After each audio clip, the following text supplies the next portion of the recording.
So you think you know about fear, but how much do you really know about the dark companion that is part of our life since humans exist? It is part of our history, lingers in superstition, and primarily forms the tales we tell. Fear, as the dark passenger that sits on our backs when we are unable to avert. It also is the eerie sister in our anxious psychological mind, ever since our stressful society, our fragile politics, no matter how lion-hearted we are. Exploring mysterious, uncharted areas in the dark can be scary, but are you afraid of what hides in the dark, and why? We partly fear what we don't know, and what we can't control. Mysterious diseases, unknown species and territories, others. But fear wears many masks, and what if she raises them and shows us how her face changes with time, with circumstances, with us?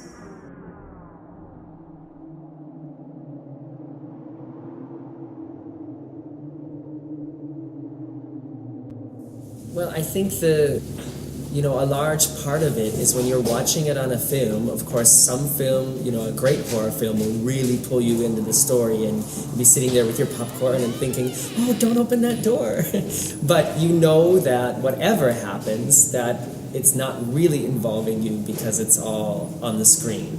Whereas when you're in a scare attraction, you are really part of the action. It's really happening around you. There is really a person there who is talking to Klaus Störtebeker, the famous pirate's chopped off head. That adds just a whole other aspect to it because you're confronted with things that of course it's not real, but it's much easier to believe that it's real because it's really there and it's not only on a screen. I think monsters typically are scary because they're a darker reflection of who we are.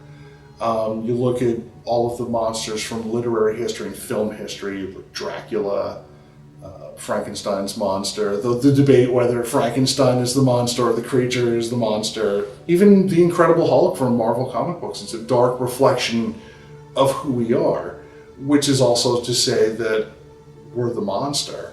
Fear, the very basic human emotion that is actually incredibly closely connected to the imagination.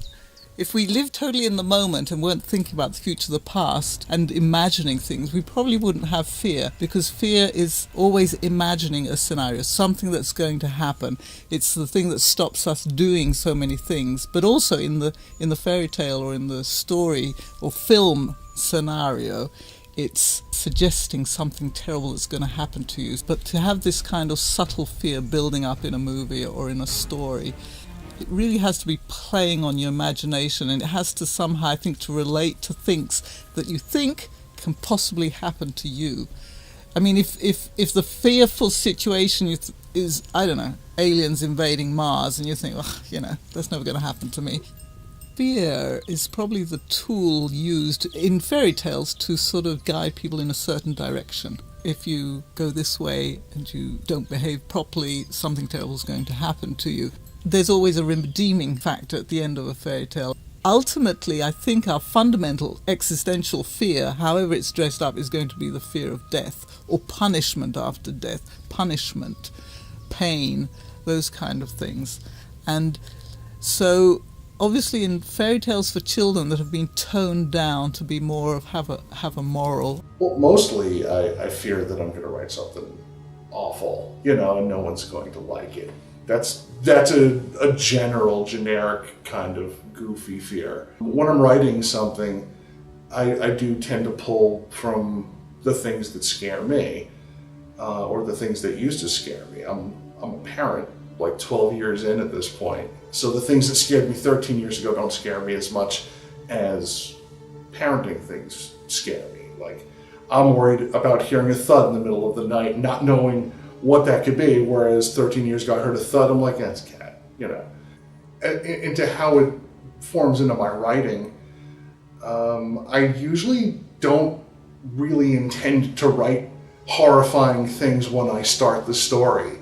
It just kind of creeps in there. Most of my fears are about isolation. Things that have always scared people since we were clubbing each other over the head with sticks and stuff.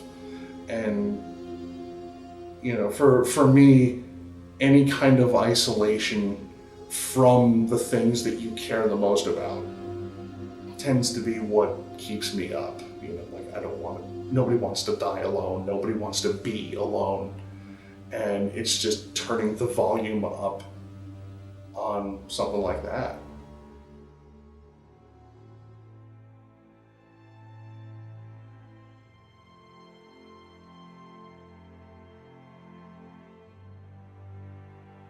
Fear is actually the most influential of all of the emotions, and it has to be, because it has to be brash and loud so that we can't ignore it in times of danger. Hyper-Vigilance, which is where the body is placed in absolute red alert.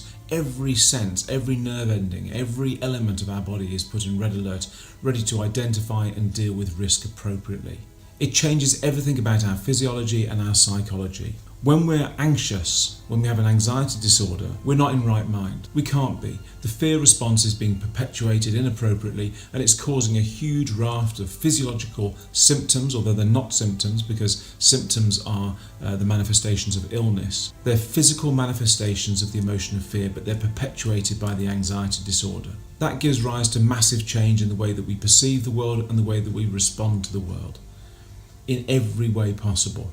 And when it's exacerbated and when it's perpetuated over weeks, months or years even, it can create almost permanent changes in the way our physiology responds. And people who've had anxiety disorders for long periods of time, for example, once they've recovered, they find that their eyesight is affected. It becomes more sensitive.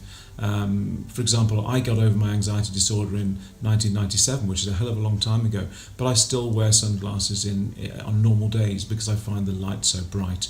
There are these remnants of hypervigilance that stay with somebody throughout their entire lives, I believe. How does it change the way that we respond to other people? Well, it puts us in a state of fight or flight, which can manifest as aggression due to the increased adrenaline and other hormones that are responsible for the response. But it can also make us feel frustrated, isolated, angry. All of these emotions that are coupled with the disorder, coupled with the fear.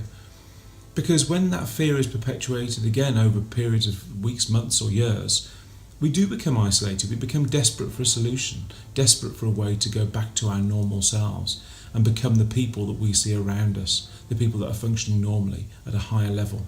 Personalities aren't directly affected by fear and anxiety, not permanently so, because we are what we are pretty much. We're the entirety of our neurology that we're born with, the gift that evolution gave us, so genetics from our parents, and we're also the entirety of our experiences in the world after we're born. And as we move through our lives, we gather experiences, gather incoming sensory data which modifies the way we respond to the world. And we can manipulate that somewhat. It depends on the person as to whether anxiety and fear change the personality type from what they were before they had the disorder. A lot of people say, oh, my wife's changed completely or my husband's changed completely since having this disorder. It isn't that they've changed, it's that they're neurologically and chemically different at that point in time. With time and with recovery, they will go back to their genetic preset, if you like. Whether or not fear is irrational depends on the intensity of the fear and the likelihood of you coming to harm because of the feared subject. Rational fear is viewed with an objective reality and helps you tackle situations. It reflects an objective reality. Irrational fears can incapacitate you and make you feel helpless, and you do nothing. I think it's important to remember that fear is an emotion, and an emotion is a biochemical reaction in our body that prepares us for a certain outcome. In the case of fear, something bad. Fear turns into a disorder when it does not reflect an objective reality, and the anxiety causes a loss of control, panic attacks, or even paralysis. When it is excessive and unreasonable, when it causes a disruption in your normal routine and activities in order to avoid the fear. You disrupt that. That's when it turns into a disorder, and that's when it's time to seek treatment and get help. Is the human mind scary? If you're looking at a certain mind, it could be. If you were to look into the mind of a psychopath or a sociopath, and I have, that is scary. But there is a difference between the two. Psychopaths will cross a line. Sociopaths have disregard for the feelings of others. They lack remorse or shame. They're manipulative and egocentric. They'll lie in order to get what they want. Psychopaths are all of that and then some. Psychopaths are dangerous. They're violent and cruel and sometimes even sinister. The human mind can be very scary. There's like many different kinds of monsters that I draw because it's obviously fascinating. It's funny to see how you have like this development of monsters in society. At the beginning we had monsters like this ugly, big, brutish, stinky creatures that were basically just an aberration of everything that's good. Customers, as they mature on the process, it's the same with monsters, how they got woven into everyday life. They're not as plain anymore. Monsters and fear has become or risen onto a completely different level than it was. It's this Dr. Jekyll and Mr. Hyde effect, which has been just this bad thing, is now the bad thing, but still in the nice shape. It's not as simple anymore. So it's become from this really bad creature to this horrific but good-looking creature. There's a survival instinct in everything that's alive because at some point something is going to come after them. It's how you stay alive. It's why you don't burn yourself at a campfire. You know fire's hot. Maybe you've touched fire. You touched it once, you got burned kind of badly. You're not going to go out of your way to burn yourself again. Fear of breathing, there's a ton of fears that are kind of out there. Maybe because it's not affecting me or you or anyone else. Fear of heights is a rather common one. So there's like legions of kids not going on roller coasters because they're afraid they're going to fall off.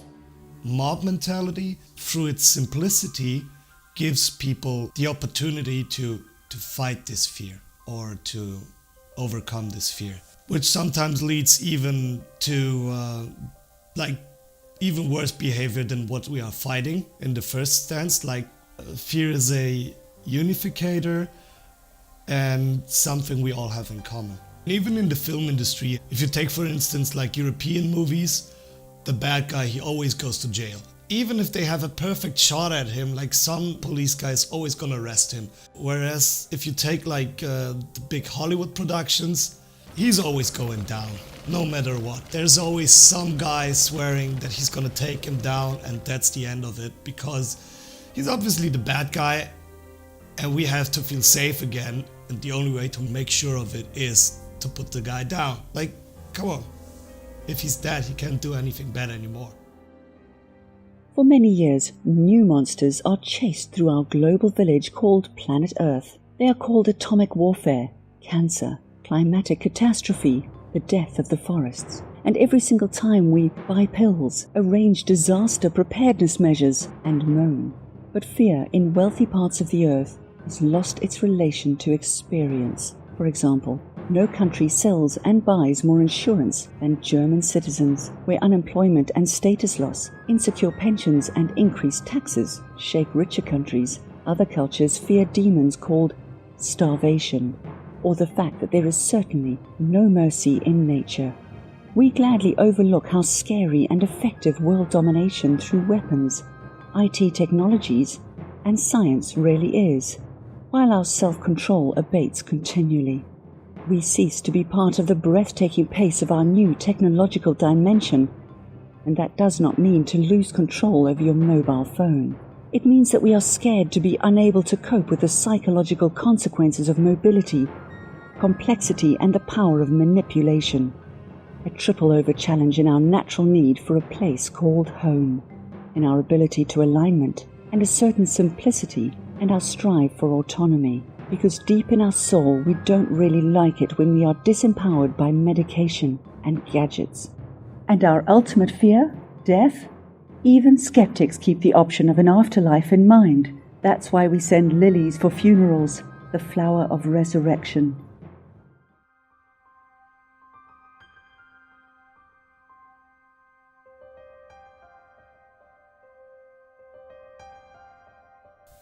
Throughout the ages, fear had like many different faces. It came from this basic evil witch motive to this faceless evil that we have today, which could be basically everybody.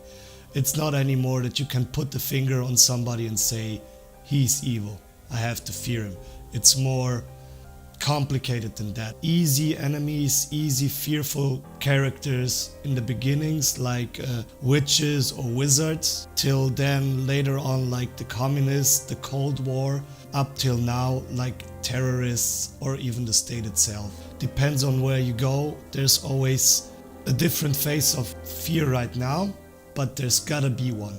There's no society or no nation that doesn't have their own face of fear, because fear is something everybody has and it needs an expression. When I went down there to study those peoples in the Pacific and study their cultures, their ritual things and everything, their art and the objects of their art had to do a lot with fear. I found out that the objective of art, why they created just these figures, it was fear. People are afraid of many, many things down there, many more things than we here, because their fear is still at the basic of it all. It's like how people lived here many thousand years ago in their minds. Well, I stumbled on the fact that fear was at the base of it all. It is at the base of religion as well. There are also things they are afraid of every day because their life is very, very difficult and they have to struggle a lot much more than we here to for instance, early living, to stay healthy. They live in geographical surroundings which are very dangerous. So there are volcano eruptions and floods and many other things. So they are afraid of or even scared of all these things, which is black magic. They have black magic there, and that is surrounding them from morning to night, and it is always there. It is a danger which is behind everything in the bush, behind the houses, and they do not know where to find it. So that is what they are most scared of, because when they leave the house, there may be magic behind some tree or somewhere, or there may be a spirit of a dead person just coming around the corner, doing them some harm. So that's what scares them all the time.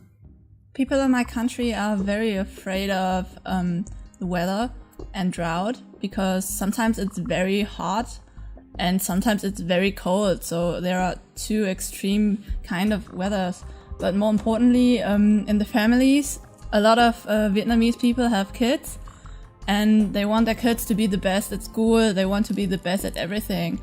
So they let their kids learn every day and every weekend. So they can't meet other people and make some friends. And I think it's they don't know what they're doing to their kids. But in general, people are really, really afraid of other people being successful. And that's why we do our best to drag everybody down to our level. Just being afraid of the unknown, like death, which is a big part of Finnish humor, which is really, really... That's why people probably eat all those goji berries and think if they take gluten out of their diet, they will live forever. I would say the biggest fear they have is rejection. They don't want to be rejected by anyone. So in other words, they're afraid of other people's opinion. That's actually why they do everything they can to just have like this image of being successful, even though they're not. They want to have the best cars, they want to have the best house, they want to have the best job, or pretend to, just to satisfy other people's opinion. Even getting married, having kids, and having all these kind of statuses, if you are maybe, I don't know, by 25, if you don't have that, you're considered like not being successful at all. People are afraid of losing this freedom of being a free person and go where life takes you, and being forced to stay. That, I guess, would be the biggest fear. The common fear that we all have would be like the fear of the unknown, especially of people we don't know. If there's somebody new emerging in a already existing structure, it's always an outcast. You tell your children not to go to speak to him, not to bother him. You're always a bit frightened of somebody you don't know, even though he might be fascinating. It's not always a bad kind of stranger, but still, you're not opened. You don't go and talk to him, you don't chat him up. It's always, let's see what he's up to. I don't know if I can trust him. And that's something everybody has. Can we overcome fear? And would we want to? Absolutely not. The fight or flight response, the fear response mechanism, the release of adrenaline is absolutely vital to our survival as individuals and through evolution as humans, as the human race. Without it, we would have died out a very long time ago. It activates to keep us safe. It alerts us to potential danger in our environments and it allows us to respond appropriately to those dangers. Now, of course, sociologically, we know that sometimes fear can be in some way inhibiting. It can prevent us from doing those things that drive us forward, both as individuals and as humans. In the cases where people are born with a predisposition to fear and anxiety or increased fear and anxiety, it can give rise to anxiety disorders, but it can also give rise to shyness, to a sense of vulnerability that prevents us from doing those things that drive us forward in our lives. But there's a difference between anxiety and fear. Fear is a natural human emotion. It is absolutely necessary. It has been evolved into us to keep us safe. Anxiety is the disorder of the emotion of fear. It's a condition. Anxiety can be eliminated. It can be reduced and erased completely. The predisposition to suffering from anxiety can be erased completely, moving people with that predisposition back to normal fear responses and therefore emotional equilibrium. Fear is sometimes necessary, not only to help us during fight or flight when there's a real potential risk in the environment that we're living, but also fear can be a great facilitator of extra strength, extra focus, because ultimately fear puts us into what's called hyper-vigilance. It makes all of our senses and our internal organs and systems work more effectively together so that we can perform more effectively, we become faster, we think faster. So there are so many advantages to having low-level fear at times, but fear only becomes a real problem when we develop anxiety, the condition of the emotion of fear, when it's perpetuated, when it's constant, and when it invades every element of our lives, both physiologically, psychologically,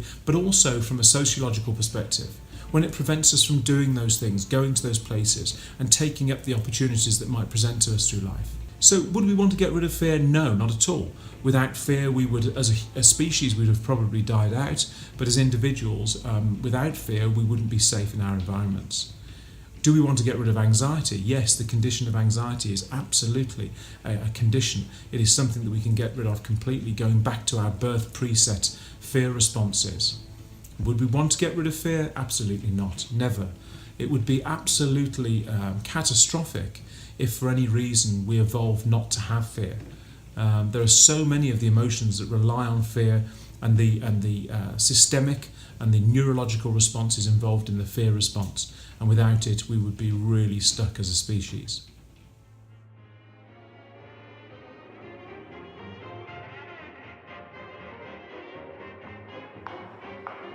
Sometimes the best way to overcome fear is curiosity. Open the door to your very own fear and explore.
for watching.